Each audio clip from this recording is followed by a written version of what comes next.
Hello and welcome to the bias tape cutting board series. First of all, I'd like to thank you so much for subscribing and watching the videos. It means a lot to me. I appreciate it very much.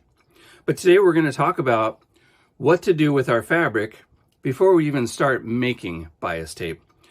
So when we get fabric that we're going to turn into bias tape, the first thing we like to do is wash it. And this is what happens sometimes when you wash your fabric. It gets all frayed like this along the edges. So very simply, what can we do to avoid that or limit it at least a little bit?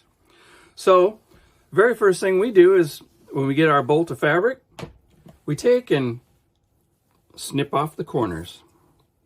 It's very simple and it seems to work quite well. It doesn't work like every single time, but I'd love to see if you can try it and let me know if it works for you. It may save you a lot of aggravation with all the little fraying that goes on. And I'd love to see what your reaction is.